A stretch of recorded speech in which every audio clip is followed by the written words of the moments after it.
Hello guys, in this video I'm going to show you how to freeze your animation on the Photoleap application.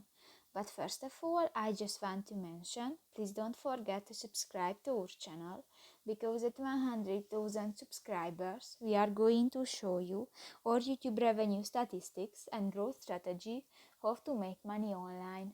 So let's jump into it. First of all, open the application on your device. Tap to the third option, the Animate, at the upper side of the screen and select a picture from your gallery.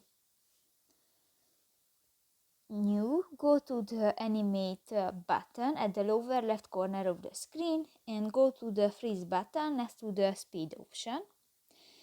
And here you can select area what you want to freeze on your picture and the animation, and just draw this area.